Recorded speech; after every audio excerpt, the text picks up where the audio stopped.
Congolaises, Congolais, mes très chers compatriotes, en ce jour solennel du 30 juin, nous célébrons nos 65 ans d'indépendance. 65 ans d'un cheminement audacieux amorcé le 30 juin 1960, lorsque notre peuple, uni par une aspiration irrépressible, a revendiqué son droit inaliénable à la liberté et à l'autodétermination. Cette date n'est pas qu'un jalon historique. Elle est un appel vibrant à honorer la mémoire de nos héros, à raviver notre idéal commun et à réaffirmer notre engagement pour une République forte, unie et prospère. En ce jour de souvenir et d'espérance, j'honore la mémoire de nos pères fondateurs, Joseph Kasavubu, Patrice Emery Lumumba, et de tous ceux qui, souvent dans l'anonymat, ont offert leur vie en sacrifice pour rendre possible l'idéal d'un Congo libre et maître de son destin. Leur courage est le socle de notre souveraineté, leur vision, le flambeau de notre avenir. Mes très chers compatriotes, aujourd'hui, notre célébration revêt une portée exceptionnelle. Il y a quelques jours, à Washington, sous l'égide des États-Unis d'Amérique, la République démocratique du Congo et le Rwanda ont signé un accord de paix historique, un tournant décisif pour mettre fin à un conflit qui, depuis près de 3 décennies, a semé la désolation dans l'est de notre pays, causant des millions de morts et de déplacés, en particulier dans l'est de notre territoire. Cet accord, signé par les ministres des Affaires étrangères de nos 2 pays lors d'une cérémonie solennelle présidée par le secrétaire d'État américain, M. Marco Rubio, reprend les acquis de la résolution 2773 du Conseil de sécurité des Nations Unies et ouvre la voie à une nouvelle ère de stabilité, de coopération et de prospérité pour notre nation, pour la région des Grands Lacs et pour l'Afrique tout entière. Je voudrais exprimer au nom du peuple congolais notre profonde gratitude aux États-Unis d'Amérique pour leur engagement déterminant en faveur de la paix. Nos remerciements les plus sincères vont au président Donald Trump pour son implication personnelle dans ce processus de pacification porteur d'espérance. Son leadership a permis de réunir les partis autour d'une vision commune.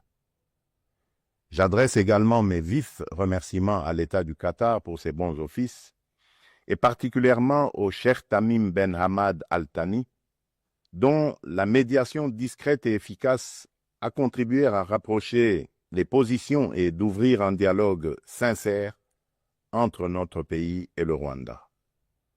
Je tiens également à exprimer ma profonde gratitude à 2 dignes fils de l'Afrique, dont l'engagement déterminant a largement contribué à porter la tragédie sécuritaire que traverse la République démocratique du Congo à l'attention de la communauté internationale. Grâce à leur implication active dans le processus de Luanda et de Nairobi, Son Excellence João Manuel Gonçalves Lourenço, président de la République d'Angola, et Son Excellence Uhuru Kenyatta, ancien président de la République du Kenya, ont su mobiliser les consciences et renforcer la visibilité de la cause congolaise sur la scène régionale et internationale. Cet accord n'est pas seulement un document. Il est une promesse de paix pour les populations de Goma, Bukavu, Rutshuru, Masisi, Nyiragongo, Lubero, Ituri et de toutes les localités martyrisées par la guerre. Ce processus diplomatique s'articule également avec les discussions en cours à Doha, au Qatar. Notre ambition reste sans équivoque rétablir pleinement l'autorité de l'État sur l'ensemble du territoire national et œuvrer à l'instauration d'une paix réelle, durable et partagée dans toute la sous-région. Les attentes de nos populations sont immenses, notamment celles de l'Est du pays qui ont trop longtemps souffert. Nous abordons donc cette ultime phase du processus avec détermination, dans le respect de notre souveraineté et des aspirations légitimes de notre peuple. Les prochaines étapes devront aboutir à la démobilisation, la réinsertion conditionnelle et au cas par cas des ex-combattants à travers le PDDRCS et enfin à la reconstruction des régions jadis affectées par les conflits armés. Ces avancées diplomatiques s'inscrivent dans une dynamique plus large de reconquête et de l'affirmation de notre souveraineté, de redéploiement de notre influence et de reconstruction de la confiance internationale envers la République démocratique du Congo. Elles font écho à notre récente élection comme membre non permanent du Conseil de sécurité des Nations Unies pour la période 2026-2027, une première depuis 34 ans. Ce mandat n'est pas un honneur protocolaire, c'est une responsabilité politique et morale que nous porterons avec dignité en faveur de la paix, du multilatéralisme et des intérêts du continent africain. Mes très chers compatriotes, l'accord signé à Washington ouvre des perspectives inédites. Il augure une ère de paix durable, de coopération régionale et de prospérité partagée. Il nous engage à reconstruire nos communautés, à revitaliser nos économies et à restaurer la dignité de chaque Congolais. Mais cette paix, aussi précieuse soit-elle, reste fragile. Elle exige de nous tous, gouvernements, citoyens, partenaires internationaux, un engagement indéfectible pour sa consolidation. Nous continuerons à exiger que justice soit rendue aux victimes et que les responsables des atrocités répondent de leurs actes. Je salue le courage exemplaire de nos forces armées, des forces de police et de sécurité et de tous les résistants patriotes ouazalendo qui, au péril de leur vie, défendent notre patrie. Leur bravoure est le rempart de notre souveraineté. À vous, mes sœurs et mes frères de l'Est, je veux dire que votre résilience est une source d'inspiration pour la nation entière. Vos souffrances n'ont pas été vaines. Elles ont forgé notre détermination à réfuter toute solution précaire à cette crise et à nous engager à bâtir un avenir meilleur.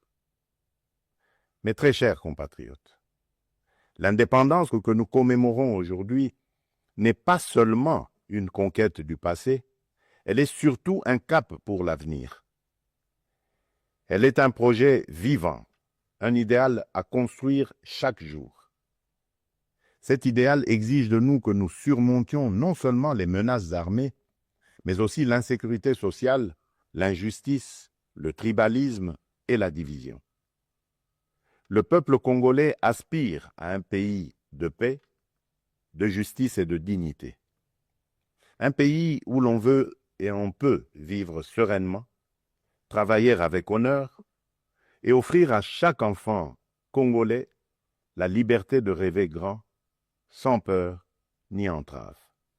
Réaliser ce rêve requiert la mobilisation de toutes nos forces vives, institutions, citoyens, diaspora, partenaires, autour d'un même idéal, bâtir un Congo moderne, sûr et respecté. Il est temps de transcender nos clivages, de rejeter les discours de haine et les manipulations, et de faire de notre diversité une force, non une fracture. Notre unité n'est pas une option, elle est une condition de survie. C'est dans cet esprit de responsabilité et de dépassement de soi que j'ai tenu, il y a quelques semaines, une rencontre franche et républicaine avec M. Martin Fayoulou, l'un des leaders de l'opposition. Ce geste, que beaucoup n'auraient osé imaginer depuis les élections de 2018, témoigne d'une volonté partagée de placer l'intérêt supérieur de la nation au-dessus des querelles partisanes. Cette rencontre marque une étape importante vers une politique de réconciliation, d'écoute mutuelle et de respect réciproque. Elle donne surtout corps à l'exigence du peuple congolais, celle d'une classe dirigeante capable de s'unir aux moments les plus critiques, d'agir avec maturité et de servir ensemble la grandeur de la République. Mes très chers compatriotes, les défis qui se dressent devant nous ne se limitent pas à la sécurité. À Kinshasa, la congestion urbaine et les embouteillages affectent la qualité de vie. Le manque de discipline, l'urbanisation désordonnée et l'insuffisance des transports en commun rendent la vie difficile à des millions de nos compatriotes.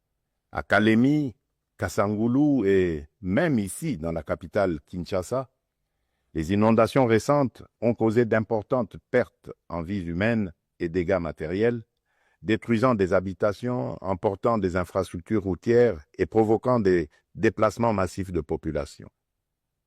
Ces événements climatiques extrêmes nous rappellent l'urgence d'agir à la fois sur le front de l'aménagement du territoire et de la résilience environnementale. À Mbandaka, le naufrage d'une embarcation a coûté la vie à plusieurs dizaines de nos compatriotes, endeuillant la nation tout entière. À Tshikapa, Kolwezi, Likasi, Kananga ou Kikwit, l'accès à l'eau potable, à l'électricité, aux soins de santé et à l'éducation reste une priorité pressante. Face à ces défis, l'État n'est pas resté indifférent. Il agit. Des missions de secours ont été déployées, des fonds d'urgence mobilisés, des projets structurants lancés pour renforcer les infrastructures et améliorer les conditions de vie. Mais ces efforts, aussi importants soient-ils, ne suffiront pas sans un véritable sursaut de solidarité nationale. Ils doivent être soutenus par une administration plus efficace, une meilleure coordination institutionnelle et la responsabilisation de tous les niveaux de pouvoir. J'en appelle également à un changement profond de comportement. Nous devons adopter une discipline collective, un civisme exemplaire et un respect des règles de vie en communauté. Aussi, je vous appelle à un sursaut patriotique, à une responsabilité individuelle qui fera de notre pays un modèle de stabilité et de progrès. Mes très chers compatriotes, fidèles à l'élan de notre indépendance, j'ai pris devant vous, avec une détermination sans faille, le serment de bâtir un Congo à la hauteur de nos aspirations. Avec constance et détermination, j'ai placé la transformation de notre nation au cœur de mon mandat, mu par l'ambition profonde de faire de la République démocratique du Congo une terre de justice, de prospérité partagée et de dignité retrouvée. Cette vision que je porte avec vous et pour vous irrigue chacune de nos décisions et sous-tend les réformes audacieuses que nous menons dans un esprit de renouveau et de souveraineté assumée. Aux côtés du gouvernement, j'ai engagé une série de réformes économiques, judiciaires et institutionnelles visant à asseoir un véritable état de droit, à éradiquer la corruption et à créer un climat des affaires propice à l'investissement et à l'initiative. Les premiers résultats sont tangibles. La croissance économique connaît un rebond durable. L'image de notre pays s'améliore sur la scène internationale et la confiance des investisseurs renaît. Ce regain de confiance se traduira prochainement par la signature d'un accord stratégique inédit avec les États-Unis d'Amérique dans le secteur minier. Cet accord marquera une étape décisive dans le positionnement de la République démocratique du Congo comme un acteur central de la transition énergétique mondiale et de l'économie verte émergente. Il visera à valoriser de manière souveraine nos minerais stratégiques, en particulier le cuivre, le cobalt et le lithium, tout en assurant une répartition plus équitable des retombées économiques au bénéfice des populations congolaises. Il ouvre la voie à la transformation locale, à la création des milliers d'emplois et à un nouveau modèle économique fondé sur la souveraineté et la valeur ajoutée nationale. C'est là le fruit d'un travail collectif, déterminé, au service d'un seul idéal, offrir à chaque Congolaise et à chaque Congolais les perspectives réelles d'un avenir meilleur. Malgré l'adversité, notre peuple a toujours fait preuve d'une résilience extraordinaire. C'est cette résilience qui nous a permis de traverser les tempêtes du passé et qui nous permettra de surmonter celles d'aujourd'hui. Le Congo d'aujourd'hui n'est plus celui du fatalisme et de l'impuissance. À l'aube du retour tant attendu de la paix sur l'ensemble de notre territoire, s'ouvre un nouveau chapitre de notre histoire, porté par le courage inébranlable, la résilience admirable et la solidarité agissante de toutes les filles et de tous les fils de la nation. À nos partenaires des États-Unis, de la Chine, de l'Europe, des pays du Golfe, du continent africain et du monde entier, je le dis solennellement, la République démocratique du Congo est de retour, prête à nouer des partenariats stratégiques, fiables, transparents et surtout gagnant-gagnant. Nous avons les moyens de notre ambition, des ressources exceptionnelles, une position géostratégique centrale, un peuple talentueux et surtout un leadership résolument tourné vers l'avenir. Nous sommes prêts à jouer notre rôle, notre partition face aux grands défis de notre temps. La paix, la transition énergétique, le développement durable et l'intégration africaine. Je tiens toutefois à réaffirmer avec clarté les lignes rouges de mon action. Les ressources de la République démocratique du Congo ne seront jamais bradées ni livrées à des intérêts obscurs. Elles bénéficieront avant tout au peuple congolais. Aucun compromis ne sera toléré en matière de souveraineté économique. La République démocratique du Congo ne vendra ni son avenir, ni sa dignité. Mes très chers compatriotes, le monde change et la République démocratique du Congo a son mot à dire. Notre jeunesse déborde de talent, notre sol regorge de richesses, notre peuple rayonne de dignité. Ensemble, poursuivons notre projet commun, celui de bâtir un État fort, une économie diversifiée, une société juste et équitable. Ce 30 juin, faisons de notre indépendance un idéal vivant, incarné dans chaque famille, chaque quartier, chaque ville, chaque province.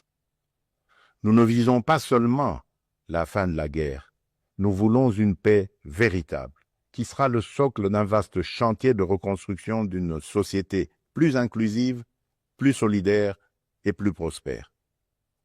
Le gouvernement s'y attellera avec rigueur et transparence.